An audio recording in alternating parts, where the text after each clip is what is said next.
បាទថ្ងៃនេះខ្ញុំសូមបង្ហាញពីប្រព័ន្ធគ្រប់គ្រងហាងលក់ទំនិញមួយនៅលើប្រព័ន្ធនេះយើងមានមុខងារច្រើនក្នុងការប្រើប្រាស់វាប៉ុន្តែលក្ខខណ្ឌទី1ដែលយើងត្រូវប្រើគឺយើងមើលត្រង់កន្លែងបង្កើតមុខទំនិញ function កន្លែងបង្កើតមុខទំនិញគឺប្រើសម្រាប់ឲ្យយើងបង្កើតឈ្មោះអីវ៉ាន់នៅពេលដែលអ្នកទាំងអស់គ្នាចុចលើត្រង់កន្លែងបង្កើតមុខទំនិញនេះវានឹងបង្ហាញ form មួយនៅលើនេះក្នុងនេះខ្ញុំមានពីរទម្រង់ដាក់ចូលគ្នាតែមួយគឺខាងលើនេះគឺយើងចង់និយាយពីប្រភេទទំនិញហើយនៅខាងនេះគឺយើងនិយាយពីឈ្មោះទំនិញក្នុងការបង្កើតឈ្មោះទំនិញប្រភេទទំនិញគឺយើងងាយស្រួលបង្កើតគឺយើងបង្កើតនៅលើ form តែមួយតែម្ដងត្រង់កន្លែង no image នេះ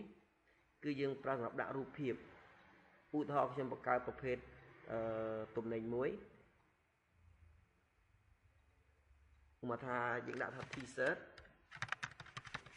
បាទហើយរូបភាពយើងអាច add បានទាំងអស់នេះគាត់ចុចនៅលើនេះទៅវានឹងបង្ហាញ form file មួយដែលយើងអាចដាក់ជារូបភាពបានអ្នកទាំងអស់នេះអាចរើសរូបតាមអ្វីដែលយើងត្រូវការដែលតាក់ទងនឹងការងារយើង click នេះ open រូបនឹងចូលហើយនៅកន្លែងនេះគឺជាឈ្មោះទំនិញឧទាហរណ៍ថាឈ្មោះអាវយើងតែឈ្មោះអីគេមកថាខ្ញុំដាក់អាវមួយដែលមានឈ្មោះបែបហ្នឹងខ្ញុំចុចលើនឹង open មករូបវាចូលមកនេះហើយណាហើយអាវនេះយើងអាចដាក់ឈ្មោះវាចូលមក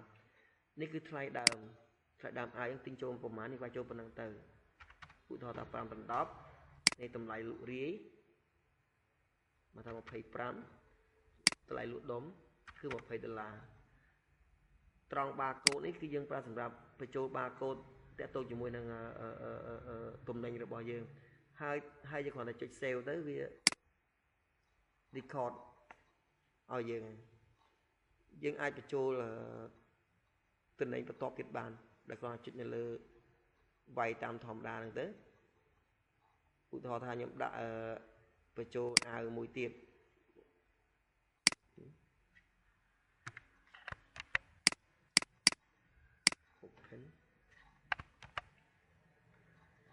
ថ្លៃដើមប្រហែលថា8ដល់10លក់រាយ30លក់ដុំ$22ហើយខ្ញុំអាចចុច save ទៅវានឹង record ទំនិញហ្នឹងឲ្យយើងអញ្ចឹងនៅក្នុង list មួយនេះ